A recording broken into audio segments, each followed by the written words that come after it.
अस्सलाम वालेकुम friends, defence updates में उज़्बेकिस्तान की एयरफोर्स के J-10C तैयारे से मुतालिक अपडेट पर बात करेंगे। अमरीकी नेवी के लिए इलेक्ट्रोमैग्नेटिक कैटapult अमरीकी सदर की जानिब से तर्क किए जाने का बड़ा फैसला, थाईलैंड और चीन की मुश्तरका एयर एक्सरसाइज समेत दीगर अहम बैनुल-अक़वामी दिफाई खबरें भी इस वीडियो में शामिल होंगी। So let's start.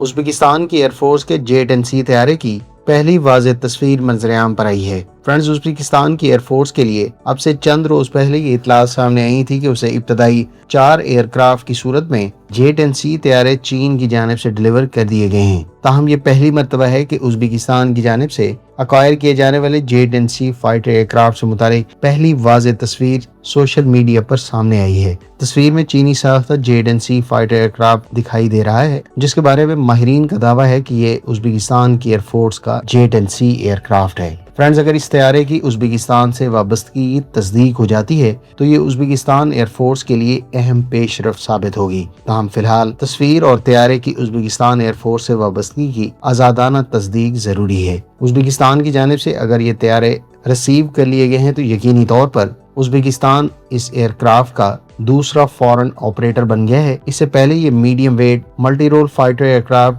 चीन के अलावा पाकिस्तान की एयरफोर्स के ज़ेर इस्तेमाल है। अगर आप J-10 फाइटर एयरक्राफ्ट की डेवलपमेंट हिस्ट्री, इसके तमाम तर वेरिएंट्स और इसकी कैपेबिलिटीज के बारे में तफसीलात जानना चाहते हैं तो इस टॉपिक पर कम्प्रिहेंसिव वीडियो का लिंक आपको एंड स्क्रीन पर मिल जाएगा। फ्रेंड्स, अमरीकी सदर डोनाल्ड ट्रंप ने अमरीकी बहरिया के फ्यूचर के एयरक्राफ्ट कैरियर पर जदीद इलेक्ट्रोमैग्नेटिक एयरक्राफ्ट लॉन्च सिस्टम यानी ईमाल्स की बजाय दोबारा रिवायती स्टीम कैटapult इस्तेमाल करने की हिदायत की हैं। इस फैसले के तहत under construction Ford class aircraft carrier खास तौर पर मुस्तकबिल के USS डॉरिस मिलर के लिए स्टीम से चलने वाले कैटapult और हाइड्रोलिक सिस्टम्स के इस्तेमाल का मंसूबा तैयार किया जाएगा। सदर ट्रंप का मौक़िफ़ है कि रिवायती स्टीम टेक्नोलॉजी ज्यादा काबिल एतमाद और कम पेचीदा हो सकती है। ताहम अमरीकी बहरिया और सनत से वाबस्ता माहिरीन ने खबरदार किया है कि अंडर कंस्ट्रक्शन कैरियर के डिजाइन में इस मरहले पर बड़ी तब्दीली इजाफी अखराजात, मजीद ताखीर और तकनीकी पेचीदगियों का बाइस बन सकती है। अमरीकी कंपनी जनरल एटॉमिक्स जो इमाल्स यानी इलेक्ट्रोमैग्नेटिक एयरक्राफ्ट लॉन्च सिस्टम तैयार करती है, उसने भी इस फैसले पर नजरसानी की जरूरत पर जोर दिया है, क्योंकि फोर्ड क्लास की एक कैरियर तामीर में तकरीबन निस्फ काम मुकम्मल किया जा चुका है और इस फैसले के बाद इसमें फर्दर ताखीर हो सकती है। ट्रंप ने अमरीकी बहरी बेड़े की मुरम्मत और तामीराती सलाहियत बढ़ाने के लिए 5वें नेवल शिपयार्ड के क़याम की भी हिदायत की है। फ्रेंड्स, अब हम आपको इलेक्ट्रोमैग्नेटिक कैटapult सिस्टम और रिवायती स्टीम कैटapult में बुनियादी फर्क के बारे में आगाह कर देते हैं और इसके अलावा चीन ये कैपेबिलिटी पहले ही हासिल कर चुका है, उसको भी एक्सप्लेन कर देते हैं।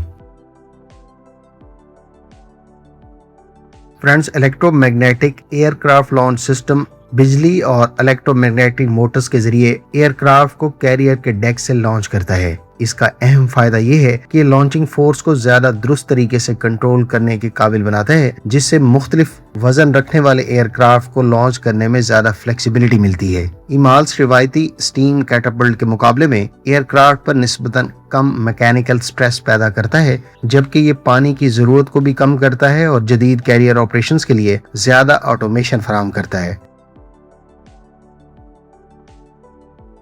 दूसरी जानिब अगर हम स्टीम कैटapult सिस्टम की बात करें तो स्टीम कैटapult दरअसल भाप के दबाव से पिस्टन और केबल सिस्टम को हरकत देकर एयरक्राफ्ट को तेजी से लॉन्च करता है। यह टेक्नोलॉजी कई दहाइयों से अमरीकी एयरक्राफ्ट कैरियर पर इस्तेमाल होती रही है और इसका सबसे बड़ा फायदा यह है कि इसका तवील ऑपरेशनल ट्रैक रिकॉर्ड है। ताहम इसमें भाप, पानी और हाइड्रोलिक निजाम समेत ज्यादा पेचीदा मुआवन यानी सपोर्टेड इंफ्रास्ट्रक्चर की जरूरत होती है और इसे चलाने और मेंटेन करने के लिए ज्यादा मैन पावर दरकार हो सकती है। मुख्तसर ये कि इमाल्स ज्यादा जदीद, प्रिसाइज और फ्लेक्सिबल सिस्टम है, जबकि स्टीम कैटapult एक पुरानी लेकिन तवील अरसे से आजमूदा टेक्नोलॉजी है। चीन ने हाल ही में इस नई टेक्नोलॉजी से मुतालिक सक्सेस हासिल की है, जो हम आपके साथ शेयर कर देते हैं। چین نے اپنی فیوجیان ایئر کرافٹ کیریئر پر اس کے بالکل برعکس راستہ اختیار کیا ہے۔ فیوجیان چین کا پہلا ایئر کرافٹ کیریئر ہے جس میں الیکٹرو میگنیٹک کیٹاپلٹ سسٹم نصب ہے، جبکہ اس سے پہلے کی لیوننگ اور Shandong aircraft carrier ski jump کے طرز کے طور پر سٹو بار یعنی short take off but arrested recovery نظام استعمال کرتے تھے۔ فیوجیان کا electromagnetic aircraft launch system مختلف تکنیکی اپروچ استعمال کرتا ہے اور اس کے انٹیگریٹڈ پاور سسٹم میں میڈیم آرکیٹیکچر اور وولٹیج ڈائریکٹ کرنٹ شامل ہے۔ اس نظام کے ذریعے J-35, J-15T اور KJ-600 جیسے کیریئر بورن ایئر کرافٹ کو کیٹاپلٹ اسسٹڈ آپریشنز کو ممکن بنانے کے لیے استعمال کیا جا سکتا ہے۔ یہاں ایک دلچسپ اسٹریٹجک کنٹراسٹ سامنے آتا ہے۔ امریکہ اپنے مستقبل کے کچھ ایئر کرافٹ کیریئر میں ایمال سے سٹیم کیٹاپلٹ کی طرف واپس جانے پر غور کر رہا ہے، جبکہ چین فیوجیان کے ذریعے الیکٹرو میگنیٹک کیٹاپلٹ ٹیکنالوجی کو اپنی کیریئر ایویشن کی نیکسٹ جنریشن کے لیے آگے بڑھا رہا ہے۔ اس فرق سے ظاہر ہوتا ہے کہ دونوں ممالک صرف ایئر کرافٹ کیریئرز کی تعداد بڑھانے پر نہیں بلکہ carrier aviation, launch efficiency, technology اور فیوچر ایئر ونگ کیپیبلٹیز کے لیے مختلف تکنیکی راستے اختیار کر رہے ہیں۔ خیال رہے کہ چین کی فیوجیان ایئر کرافٹ کیریئر دنیا کی پہلی ایئر کرافٹ کیریئر ہے جو electromagnetic aircraft launch system استعمال کرتے ہوئے 5th جنریشن پلیٹ فارمز کو لانچ کرنے کی صلاحیت کی حامل ہے۔ فرانس، چین اور تھائی لینڈ کی مشترکہ ایئر ایکسرسائز فالکن اسٹرائک 2026 کا انعقاد کیا جا رہا ہے۔ چین اور تھائی لینڈ نے مشترکہ ایئر ایکسرسائز فالکن اسٹرائک 2026 کے لیے ابتدائی تربیتی سرگرمیاں اس ماہ کے آغاز میں ہی مکمل کر لی تھی اور اب یہ ایکسرسائز دونوں ممالک کی ایئر فورسز کے درمیان تھائی لینڈ میں کنڈکٹ کی جا رہی ہے۔ خیال رہے کہ فالکن اسٹرائک ایکسرسائز دونوں ممالک کے درمیان تواتر سے کنڈکٹ کی جاتی رہی ہے اور یہ اس سلسلے کی 9ویں ایئر ایکسرسائز ہے۔ چین اس سے پہلے ماضی میں اس ایکسرسائز میں اپنے J-10 فائٹر ایئر کرافٹ کو انکلوڈ کرتا آ رہا ہے، جبکہ تھائی لینڈ کی جانب سے اس ایکسرسائز میں ساب کے گرپن طیاروں کا استعمال کیا جاتا رہا ہے۔ اس دفعہ اس ایکسرسائز میں ممکنہ طور پر انہی دو پلیٹ فارم کے علاوہ بھی کچھ ایسٹس کی شمولیت متوقع ہے جو دونوں ممالک کی بڑھتی ایئر فورسز کے درمیان شراکت داری کو ظاہر کرتی ہیں۔